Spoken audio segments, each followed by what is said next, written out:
Hi, I'm Elaine Penhall and I'm here with Alex Tan, and we're going to be talking about the value of goal setting in a mentoring relationship from the perspective of a mentee.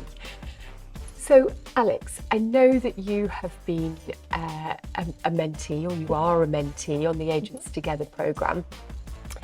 How valuable have you found setting goals at the beginning of your mentoring relationship to be? How has that helped you? I think it's really set out the journey and the direction of how your meetings go. You might initially be in a situation where you don't actually know what goals or what you're looking to achieve. Sometimes it's good to be able to have those conversations and the discovery meeting to be able to establish that. So I don't think you get that and you explore that as and when you have your conversations as well. But I think it is good to have that direction, and sometimes it's something that I found really helpful, that sometimes you can be a bit lost. And I think that's why people do seek out mentorships, because they do need that direction and that guidance. And I think that can be really useful. But it is a good structure to the meeting so that you know what the goals are. Sometimes your mentors will set you homework as well to make sure you're prepared for the next meeting. But it just means that will help you and guide you to be able to develop and grow through that mentorship. Fantastic. And did you find that your mentor helped you set kind of your long-term goals? Because mentorships are generally about 6 months, Yes, aren't they? Yes. That you have your long-term goals, and then as part of that journey, it's then broken down into shorter-term goals, and in fact some goals for the session that you're in, the hour-long meeting, for example, that you're in, about what the goal of that meeting is as well. Definitely, I think because there's certain things that you might pinpoint. So there might be 2 or 3 specific things that you want to work on or talk about that are happening in the immediate. But like you said, I think that so much is unraveled when you look about the future in terms of your aspirations and your goals, not on the here and now, but as you mentioned, Elaine, in the next 6 to 12 months as well. Even though the mentorship is for 6 months, it might be a case of what are we going to achieve through this process, but also equally so when we part company, what does that look like?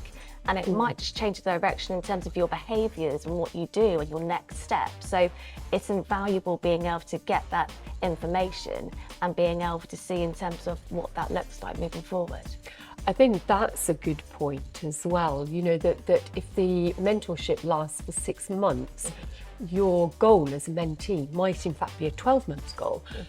But that 6 months has really put you on the path towards the 12-month goal, or the 2-year goal, or the 5-year goal, and has enabled you to push in the real solid building blocks for that as well. So looking longer term can be really valuable within that, even though the mentorship isn't necessarily going to follow you right the way through that journey. That's important.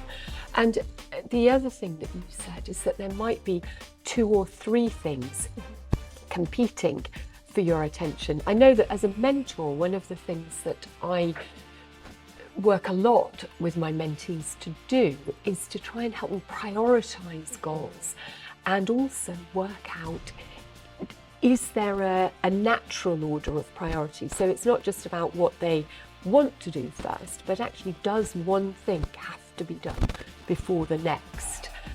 Do you find that too? Do you find that that's useful?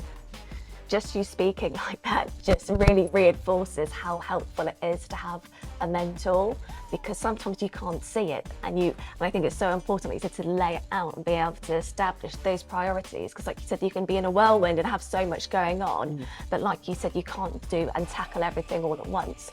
So you need to take them into isolation, but sometimes you need somebody to tell you that, even though you know it yourself.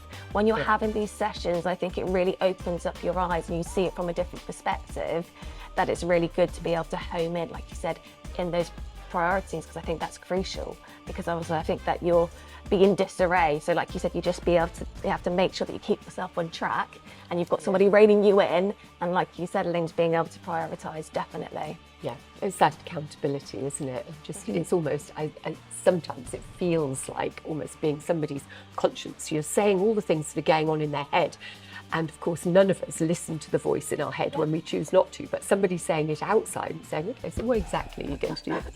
How exactly are you going to do this? Is a whole different conversation. It's a whole different way of hearing that conversation, isn't it? Yeah. Fantastic. Thank you.